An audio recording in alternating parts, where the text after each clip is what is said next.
Straight to the point. Ang asawa mo at ang asawa ko, dating may relasyon. Tahimik na kami ni Natalia. Siguro naman, tahimik na rin kayo ni Carl. Sana. Pero ginugulo kami ng asawa mo. Pagsabihan mo siya, natigilan niya ang asawa ko. Baka ang asawa mo kailangan mong pagsabihan. Bakit kayo nagpunta sa bahay ni Stefano, Dad? Ako ba talaga yung pinuntahan niyo doon? O baka naman si Doktora Natalia ang pinuntahan niyo? Nararamdaman ko. Buhay ang anak ko, Giorgio. At gusto kong malaman kung may alam si Carl. Hindi ka na dapat nakikipag-ugnayan kay Carl. Hindi to tungkol sa amin dalawa. Tungkol to sa nawawala kong anak. At hindi mo ako mapipigilan. Gagawin ko ang lahat para makita ko ang anak ko. Hindi mo alam kung anong pwede kong gawin kay Carl.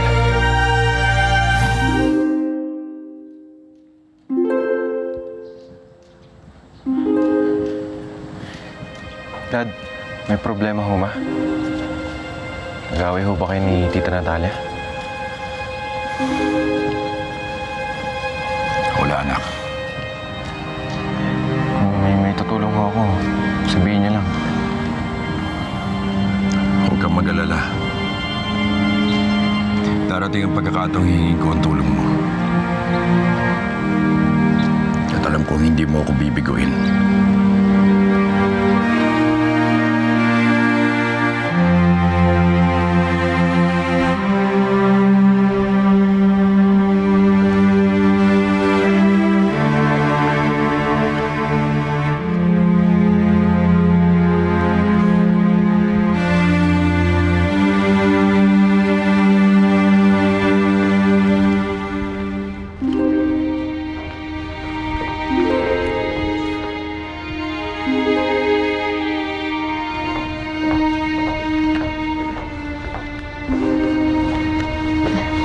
Ma'am, tagahanga din po pala kayo ni Ma'am Adriana? Ay, Ma'am. Sorry po. Okay lang. Dati rin po kasi ako nag-PA kay Ma'am Adriana. Tagahanga rin po ni Adriana ang nanay ko. Dati kang nag-PA sa kanya? Opo. Mabait ba siya? Opo, mabait siya. Maganda pa.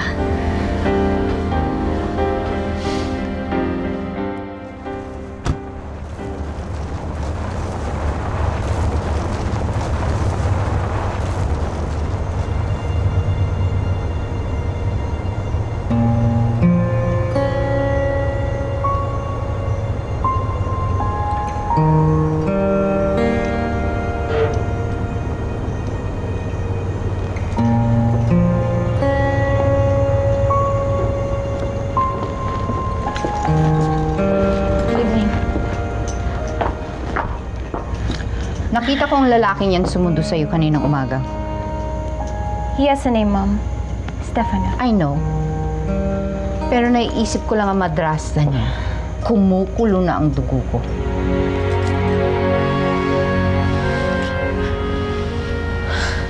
Alam mo, Giselle, maganda ka.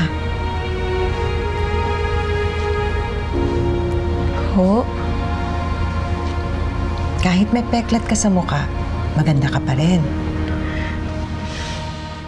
Eh, Mom, wala naman kaming kinalaman doon. Wala kaming pakialam ni Stefano kung ano mang away niyo ni Doktora Natalia. Wala din akong pakialam, hindi ko siya gusto. At kahit sinong may connection kina Natalia Herrera, hindi ko gusto. Eh, Mommy, ano bang galit niyo kay Doktora Natalia?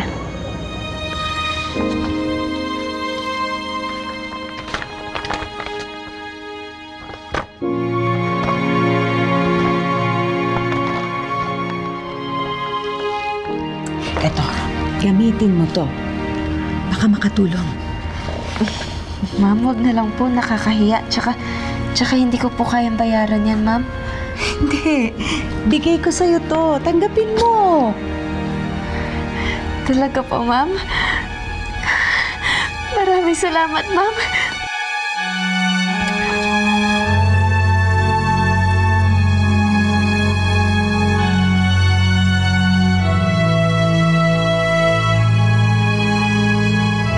Basta sumunod ka sa sinasabi ko. Kung may respeto ka sa akin, lalayo ka sa kanya. May respeto ako sa inyo, Ma'am.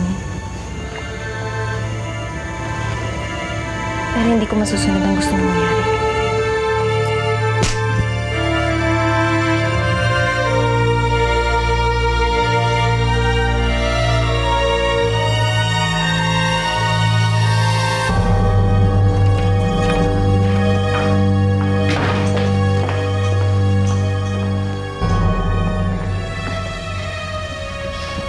Ma'am, sige po.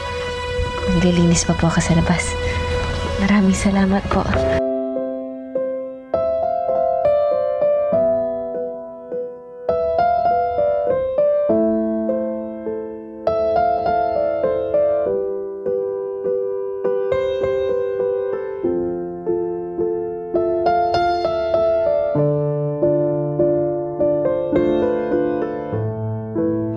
Ay!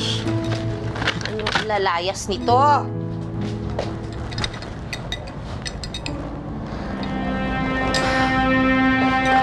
Pera.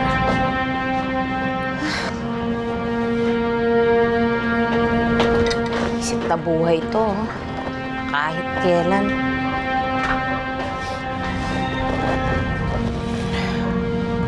Ay, yung pera. Ilakad ako. Anay, wala pa po akong pera ngayon eh. Di pa po kasi ako sumasweldo. Sira ulo ka pala! Baka inutil mo kahit kailan wala kang silbi! Buisit ka!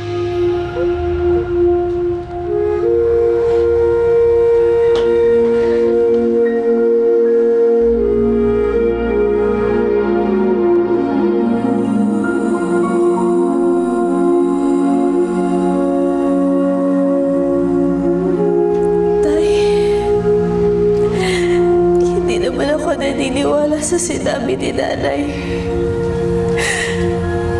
Alam ko naman pong tunay ninyo akong anak. Basta, nangako ako sa inyo na hindi ko pababayaan ang nanay. Kahit ano pang sabihin niya at pananakit niya, hindi ko siya pababayaan.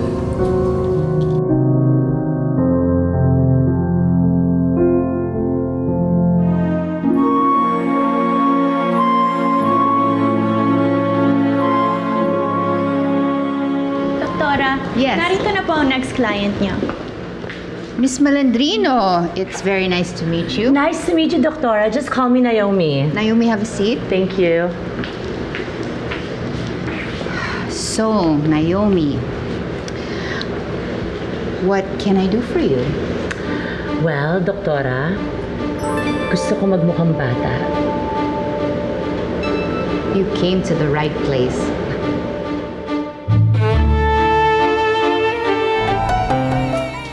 May magandang balita ako sa inyo, Ma'am Tatiana. Maaari na rin matuldukan ang pagkawala ng kapatid nyo. Mabuti naman. Ayoko nang magtagal sa impyernong bahay nito. Pakiramdam ko, pati pagkatao ko ay nasusunog. Nandito kasi yung reyna ng mga demonyo. Ma'am Tatiana, buhay pa po ang kapatid nyo. Sigurado ka? Nasaan siya? Anong nangyari sa kanya? Hindi pa po tapos ang investigasyon namin. Pero meron kami mga leads na nalaman at magtuturo kay Don Manolo kung nasaan siya.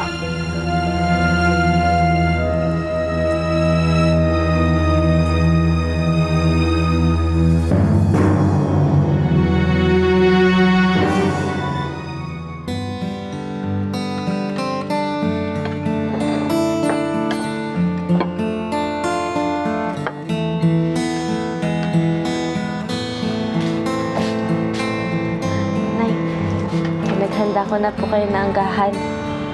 Kain na po kayo.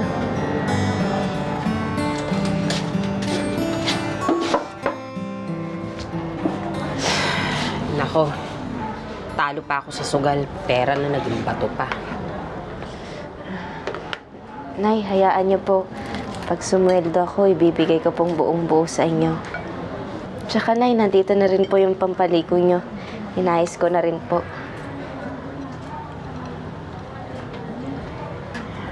Hindi naman totoo yung sinabi kong ampon ka eh.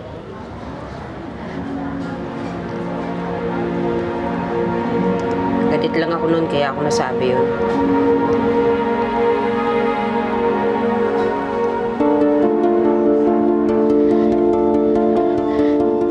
Well, you know naman, Doktora, at my age, I'm already considered old, aging, senior.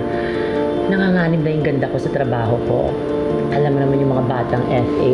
They're all so fresh. I understand. Doktora, tulungan mo naman ako. Kailangan kasi mapangasawa ko, yung mayaman na mayaman, para ma-maintain ang lifestyle ko. And even if I quit my job, yung pa-shopping-shopping na lang ako, pa-travel-travel. Kaya kailangan, tulungan mo akong gawing maganda, fabulous, and young. Okay. Ano ba ang gusto mong pagawa? Ayaw niya sa stepmom mo. Pero you know what? Parang mas mabait nga si Dr. Natalia kaysa sa mom ko eh. I don't know. So where do you wanna go? Sa clinic ni Dr. Natalia. Huh? Bakit? Hindi ka na pupunta dun ah. Ano gagawin mo dun? Everything. I'm 35 years old now, but I want to look 10 years younger. Alam mo naman yung mga lalaki ngayon. I know I'm still pretty for my age, but they like younger girls. Yung fresh, bata. Kaya yun ang gawin mo for me. Naomi, huwag ka mag-alala. Matutulungan kita. Thank you very much, Doktora. Naku, ayoko na maging lonely. Ayoko na mag-take ng antidepressants. Obviously, bibisitahin ko siya. Because I just want to get to know her better. Why? Wala lang. May gusto lang akong malaman. Baka malaman ng mommy mo yan. I don't care. Sinampal niya naman ako. Eh, baka sa susunod, gugulpihin ka na nun. Subukan niya lang gawin, no? Sige siya. Mawawala siya ng magandang tanda. So how long have you been on antidepressants? Antidepressants, it's like my best friend. It's my vitamin C. So, Doc, kailan mo ako isa-schedule? Excited na ako. Tell me, anong kailangan ko iparitoke?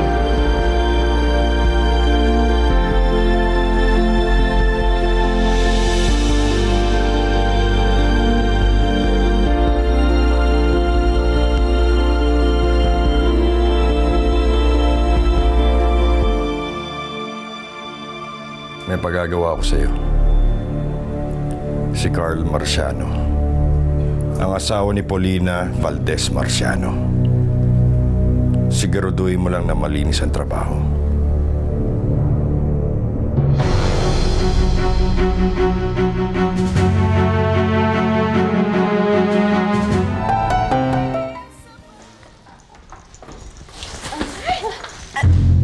Ano ba? Kasi... Pasensya na, ma'am. Ikaw? Small world. So, dito ka na rin pala nagtatrabaho? Baka naman hanggang dito, dinadala mo yung... Pasensya na po, ma'am. Well, ka sa bagay, maswerte ka dito. Baka nga naman matulungan ka lang maalis yung peklat mo sa mukha.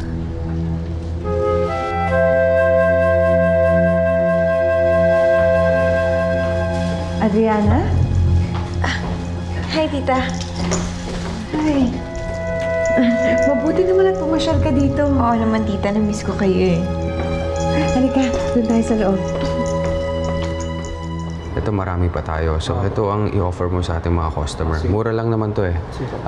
Dali lang. Ramon? Sir, Yeah, paalala lang. Magsasarado tayo ng maaga. 2 p.m. tapos magbubukas ulit tayo ng 6 p.m. Okay, sir. Reglado po. Siguraduhin mo maayos yung mga service mo dito sa customer natin, ha? Sir. Sige. Thank you, sir.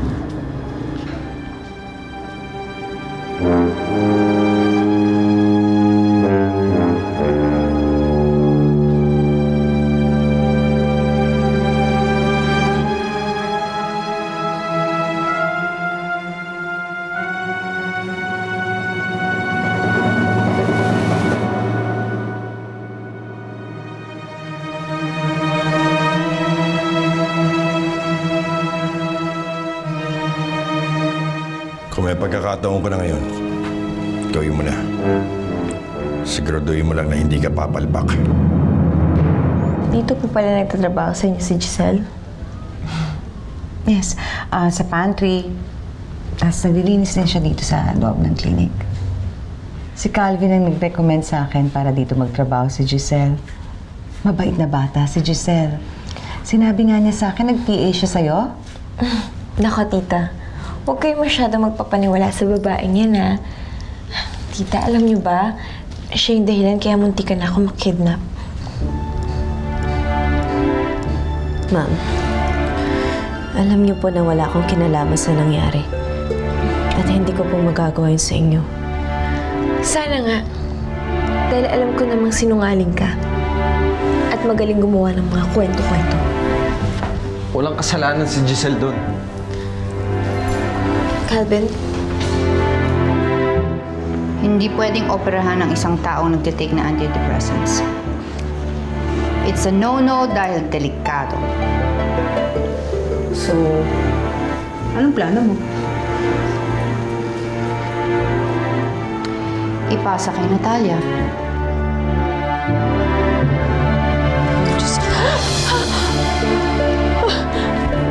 Ma'am, pasensya na po.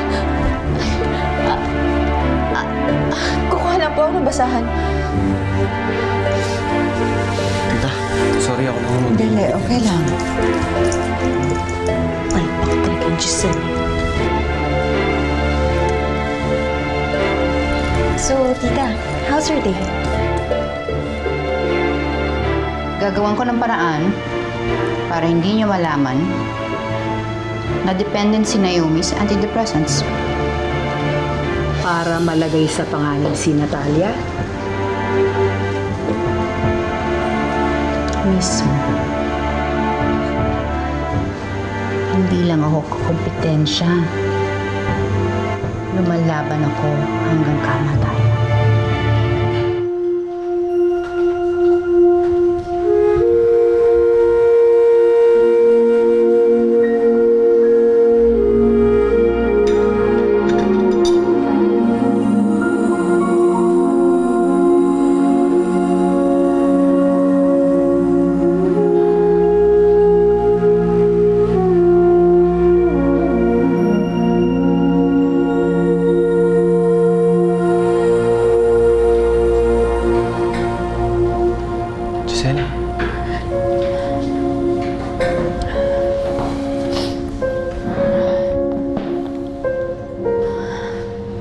Akala ko tapos na yung sama ng loob ko sa araw na to. Pinawi na kasi nila na yung sinabi niya sa akin na naampun ako.